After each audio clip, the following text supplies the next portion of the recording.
Hello everybody, I'm Rob. Welcome back to the channel. Today we're going to be painting grimdark terrain using many of the paints included within the two masterclass sets created by John Blanche and the Army Painter. So let's get started. So we're going to start off with some boarding action terrain, perfect for inquisitorial kill teams going hunting demons and heretics. And we're going to start off by using some rust paints. We're going to use a mix here. We're going to use dry rust, we're going to use grim rust, which is from the new box set, we're going to use fresh rust, and we're also going to use molten lava as well. And a little bit later we're going to be using heavy metal and matte black. Heavy metal and grim rust are both from the new masterclass set series. So let's start off with our dry rust. This is a very dark orange paint. And because these are effects paints, when you apply them you'll notice that they're slightly grainy. There's a little bit of texture to these paints, which makes them awesome for terrain but not so good for, say, going through the airbrush, but it makes them amazing for boarding action terrain like this. It gives a real sort of wear and tear look. When you don't notice it really until the dry brushing stage that there's texture within it, but I can assure you there is definitely textures there, but it builds up to make absolutely awesome terrain and awesome paint scheme for terrain.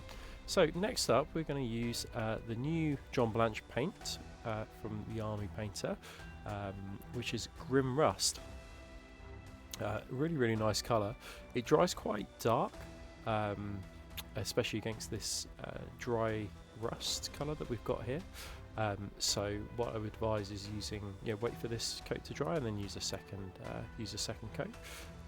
And really, when we build up each of these colours, we're really going into the nooks and the crannies where the rust would build up, where oxidisation would build up, where water would pool into, and then oxidation would take place. What you can see now, though, is I'm using fresh rust, which is a very orange paint. Again, these things dry much darker after they've dried. But as I say, we're just using this in patches and just building up in patches and really focusing on kind of all the indentations, all the bits where rust would collect. And then finally we're moving on to molten lava, which is my go-to orange from the Army Painter. Absolutely fantastic orange paint, really love it. And this is going to add some real vibrancy to the terrain. And this will of course be knocked back, but it's important to have different kind of layers of terrain. Now what you can see me doing here is applying heavy metal with a large dry brush onto our boarding action terrain, and I'm really applying this quite heavily, taking off most of the paint on some kind of kitchen roll, and then applying it all over onto mainly the flat areas, leaving behind in all those nooks and crannies our kind of rust colours that we built up and created. This is going to add real depth to the terrain now. And then finally, with our matte black, we're just going to lightly dry brush kind of the edges with this.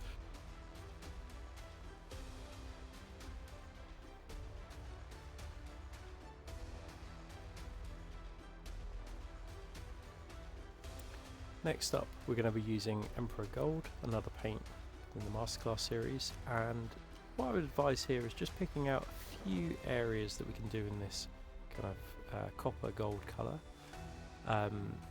I think I found a number of, I guess, like panels, Mechanicum style panels that I thought would be perfect, and what I'm thinking about here is just dots of gold where I can use patinas, can use verdigris just across this terrain just to add a little bit of interest beyond what we've already got.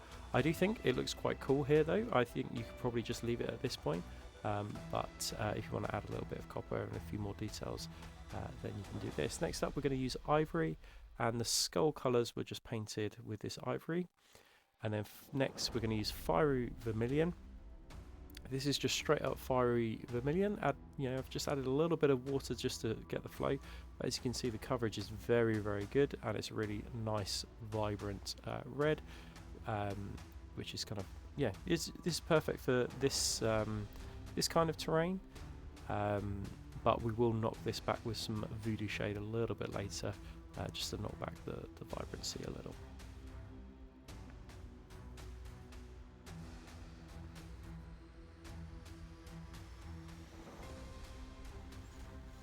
Okay, next up we're going to use Deep Azure, which is a colour I often come back to for patina colours. I think it's absolutely brilliant, but also, yeah, it's a colour I often use for Alpha Legion. So we're going to mix this with a lot of airbrush thinner, and we're just going to wash it over our Emperor Gold colour. Depending on how heavily you want the verdigris will depend on how much you thin it. However, what I would say is that I've only thinned it a little bit here, but you can just wick away any excess just with your finger, just to show the raised areas. But I wanted an idea that it was very aged and there was a lot of kind of verdigris built up. You can always dry brush this with black as well, just to knock it back a little bit, in the same way that we dry brush the silvers and the rest of the terrain with black.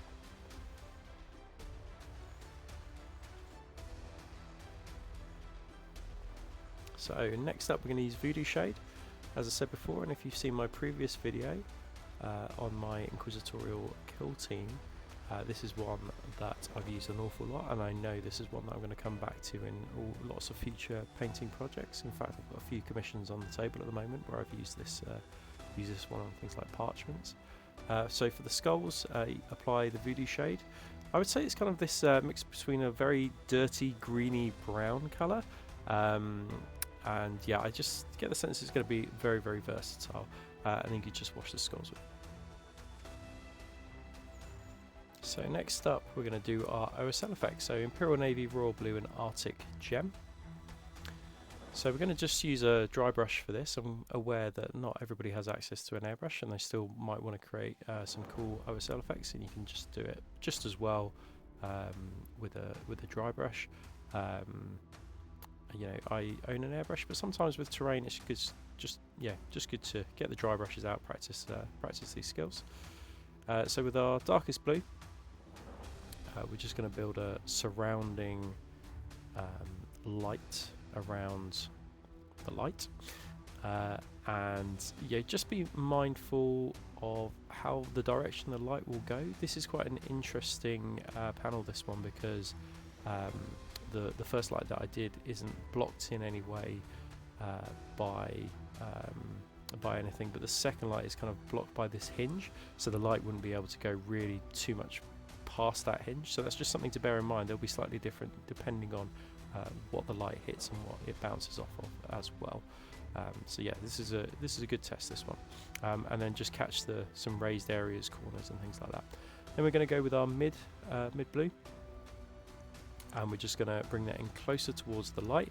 Obviously, as you go towards the light source, the light becomes more intense, and the brightness becomes more intense till we get to, you'll see a little bit later, but until we get to kind of like a pure white, and that's what gives it a glow.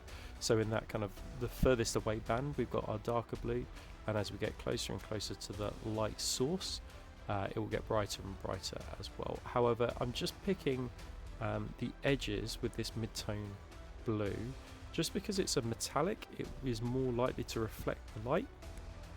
So it's important that we just catch the edges and make those a little bit brighter than, say, just it would be on flat panels. Then we go in with our Artic Gem. This is our highest, kind of our lightest blue that we were using.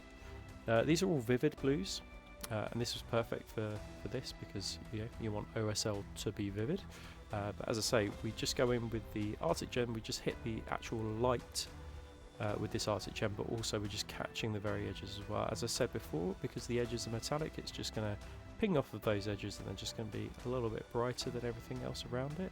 And this is just sells the effect a little bit more as well. I think one of the big things I'd like to do this year, moving into 2025, is get a little better at object source lighting, OSL.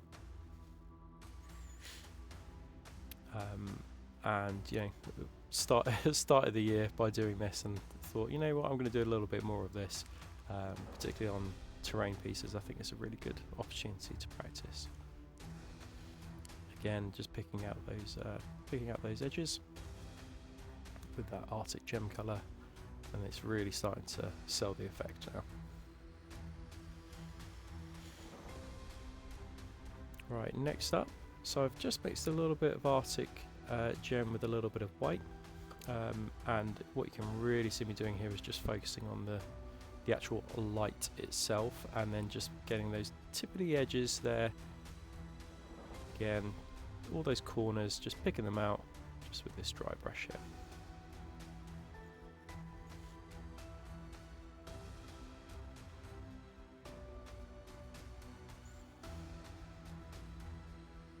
Right, next up we're going to use pure white. I've just thinned this with a little bit of water just to get it moving, and what you can see me doing here is just the areas, so there's a cage I guess around the light. That's the best way I'd use to describe it.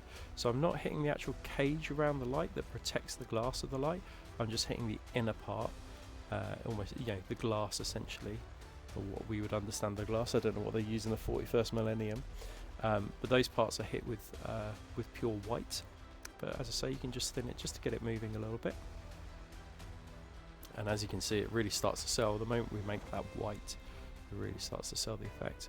And then we're going to use an effect paint here, Plasma Core Glow, which is blue. This is very, very, very thin, and actually perfect for what we want. This is just one thin coat, as the white has dried obviously, just over that, and it just gives it that tint of blue. So it's no longer a pure white, it's just given that tint of blue, and I think that I was way more comfortable. It felt like it was selling the effect once I'd applied this colour over the top. As I say, it's very, very thin.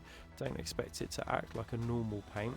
You won't get much coverage. It's just there to tint that white, and I think from there it really, really sells that effect.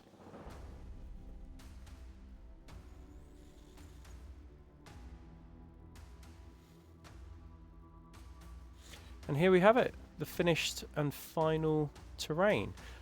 It took me probably about 40 minutes to get this done, with the camera in between showing you guys the colours as well. So I think you could get it done in no amount of time at all. If you enjoyed this video, and I hope it was useful for you guys, but if you did enjoy this video, don't forget to like, don't forget to comment, and don't forget to subscribe as well. And I shall see you guys on the next one.